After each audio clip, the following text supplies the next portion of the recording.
হারুনুর রশিদের রাজত্বে সূর্য ডুবত না, যদিও রাজধানী বাগদাদে ছিল। একদিক দিয়ে ডুবতো আর একদিক দিয়ে উঠতো। 4 মহাদেশ যার পায়ের নিচে ছিল। তো সে একদিন মনে মনে ভাবছিল যে এত বড় রাজত্বের মালিক, দেখি একটা দিন মন মতো কাটানো যায় কিনা। তো সে একটা দিন নির্ধারণ করছিল যে আজকের দিনটা আমি মন মতো কাটাবো একটা আনারের বাগানে। তো তার পছন্দের এক কৃতদাসী ছিল, নিজের কিনা পছন্দের, যেমন পছন্দের তেমন রূপে তেমন গুণে সর্বদিক দিয়া সেরা ছিল।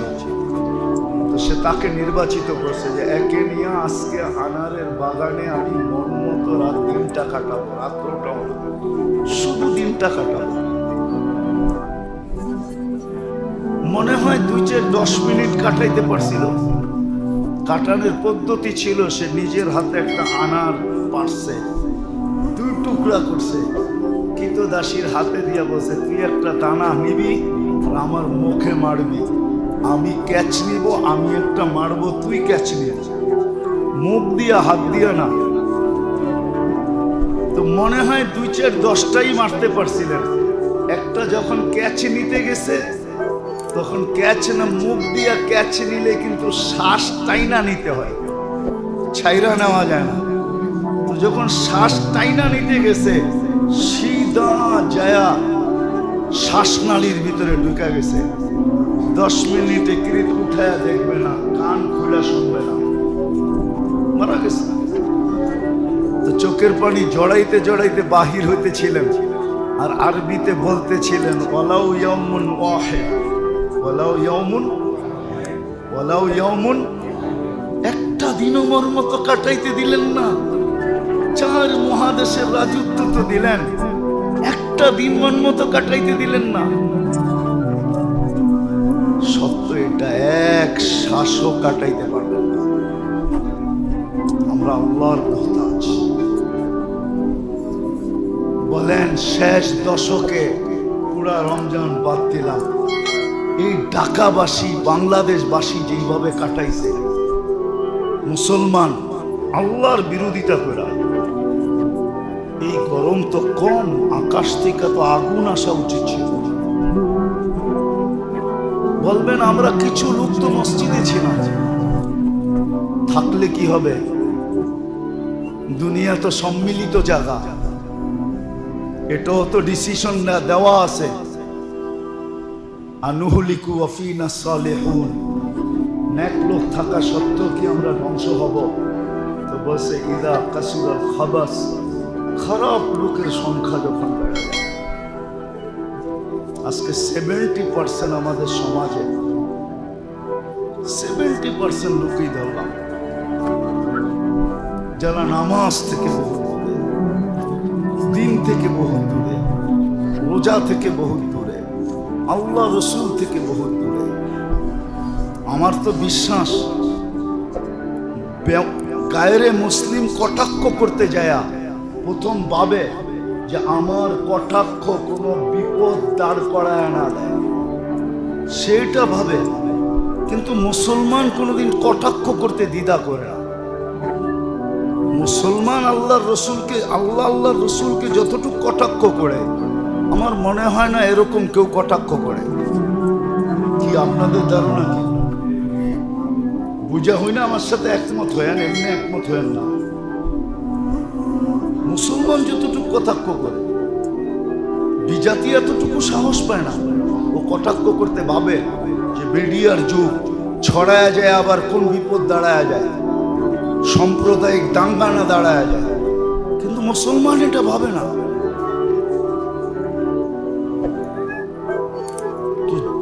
যখনই বিপদ আসে, মুসলমানের বাবাও বলছি, কিন্তু চাই সেটা ব্যক্তিগত হোক, চাই সেটা শারীরিক হোক, চাই সেটা সাংসারিক হোক, চাই সেটা যেরকমই হোক, বিপদ আসলে বাবা উচিত। কেননা বিপদ এমনি এমনি আসে না, বিপদ এমনি এমনি আসে না, মুসিবত এমনি এমনি আসে না। হ্যাঁ, কিছু লোকের কাছে মুসিবত এমনি এমনি আসে, এটাও আবার অস্বীকার করা যায় না, কিন্তু আমরা সাধারণ মানুষ ওই গ্রুপে না, আমরা 99 ভাগ ওই গ্রুপে না, 1 ভাগও নাই এখন ওই গ্রুপের লোক। মুসিবত সকালে উঠা বলে ইলা আইনা আতাওয়াজ্জা, আমি কোথায় যাব? তা আল্লাহ বলে ইলা আউলিয়াই, আমার বন্ধুদের কাছে যাও। তো মুসিবত বলে কেন বন্ধুদের কাছে যাব, দুশমনদের কাছে কেন যাব না? কাইন্নি উরিদু আন আরফা দারাজাতাহুম, আমি বন্ধুদের মর্তবা আরো বাড়াইতে চাই, এই জন্য এদের কাছে যাও। ওই পার্সেন্টেজে আমরা না, ওটা হাতের করে গোনা কয়েকজন হবে, সারা দুনিয়ায় গুনতে গেলে হাতের করে গোনা যাবে। মুসিবত ওদের বন্ধু, মুসিবত ওদের বন্ধু, মুসিবত ওদের কাছে যায়, বদামলের কারণে যায় না, ওইখানে তো দারাজাত বুলন্দ হয়। এজন্য নবীরা সবচেয়ে বেশি বিপদগামী হয়, আসাদুল বালাল আম্বিয়া, নবীরা সবচেয়ে বেশি বিপদে থাকেন। তো ওনার গুনার কারণে নাকি না, মর্তবা বাড়ানোর জন্য, ঠিক না? মর্তবা বাড়ানোর জন্য, মর্তবা বাড়ানোর জন্য। অনেককে আমরা জিজ্ঞেস করে দেখছি যে এটা কেন, তুমি বুঝবা না, তুমি বুঝবা না, এটা তো এই জন্য, এটা থাকবেই, আর এটা এই জন্য, এটা এই জন্য যে আল্লাহ চান না যে আল্লাহ আল্লাহ সারাদিন বন্ধ হোক, আল্লাহ আল্লাহ সারাদিন বন্ধ হোক। ওরা সারাদিন আল্লাহ আল্লাহ করতেই থাকে, ঠিক না?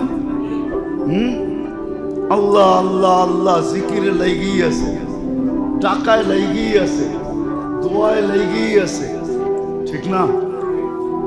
কেন ওইখানে বিচ্ছেদ নাই, কিন্তু আমরা 99% হইলাম ওইটা যে বিপদ আসলে আমাদের ভাবা উচিত ছিল যে ভুল কেন আসলো, ভুলটা কি হল।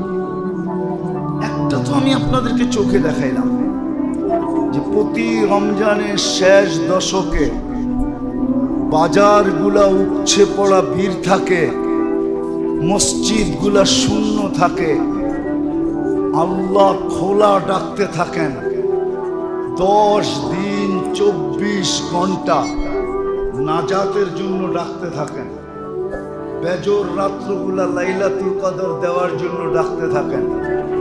কিন্তু সবাই মুখে বৃদ্ধা আঙ্গুল না দেখাইলেও বৃদ্ধা আঙ্গুল আল্লাহকে দেখাইতে থাকে, উপচে পড়া ভিড় বাজারে থাকে। রমজানের ভিতরে শেষ দশাকে কিনাকাটির ভিতরে বেহায়াইর মাত্রা ছাড়ায়া যায়। এরকম ভিড় ভাড়া সারা বছরে কখনো থাকে না। আমি আপনাদেরকে খুলা বলতে পারতেছি না, বাইরের লাউড স্পিকার, বাইরে লাউড স্পিকার খোলা। আমার কথা কিছুটা যুবকরা আজ করতে পারবে,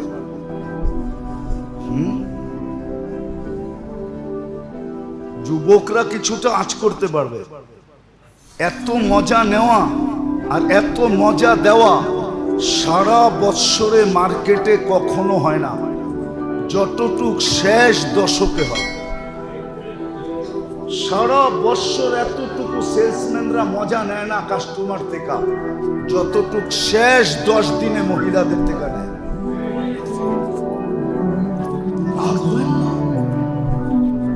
বেহায়াইর একটা মাত্রা আছে। রমজান মাস শেষ দশক, আমার উপরে রাগ হয় না। উচিত তো ছিল আকাশ থেকে আগুন পড়া, তাইলেও কোনো বেশি হতো না, অতিরঞ্জিত হতো না। আমরাই যদি সীমা ছাড়া হয়ে যাই, তো আল্লাহর জন্য এটা সীমা ছাড়া হতো না। কি আমাদের দেশে রুলস নাই? নাই? বিরোধিতার রুলস নাই যে বিরোধিতা করলে এটা হবে সেটা হবে, এই হয় সেই হয়, না নাই? হ্যাঁ, আল্লাহর বিরোধিতার কোনো রুলস নাই, কোনো নিয়ম নাই। আমি এটাই বুঝাইতে চাইতেছি, আমি দোয়ার বিরুদ্ধে না, উচিত ছিল প্রথম দিনই যাওয়া, যেটা আমি বুঝাইতে চাইতেছি। পানি গড়ায় যাওয়ার পরে না। আজকে সারা দুনিয়ায় যে হালাত আছে, যেই জলবায়ুর পরিবর্তন আসতেছে, প্রকৃতি যে আমাদের বিরুদ্ধে চলে যেতেছে, কখনো সাগর আমাদের বিরুদ্ধে চলে যায় তো এটার নাম হয়ে যায় কি সাইক্লোন। কখনো বাতাস আমাদের বিরুদ্ধে চলে যায়, ওটার নাম হয়ে যায় টর্নেডো। কখনো খরা আমাদের বিরুদ্ধে চলে যায়, মৌসুম আমাদের বিরুদ্ধে চলে যায়, ওটার নাম এক একটা দিতেছে। শুধু শুধু তো খরা আমাদের, মৌসুম আমাদের বিরুদ্ধে যায় না। বলেন রমজানে কয়জন আমরা হিসাব করে জাকাত দিছি? পাই পাই হিসাব। কয়জন আলেম ওলামার সামনে রাখছি যে আমার ঘরে এই এতটুকু সম্পদ আছে, টাকা পয়সা সোনা রূপা আছে, একটু হিসাব করে দেখেন এর উপরে জাকাত হয় কিনা। কয়জন যে জিজ্ঞেস করছি? বরং আমাদের সমাজে তো এরকমও লোক আছে যে জাকাত যদি দিতে শুরু করে তাহলে ভাববে মানুষে আমাকে দেওয়া বন্ধ করে দিবে, বিদায় দেওয়ার দরকার নাই, নিতেছি নিতেই থাকি।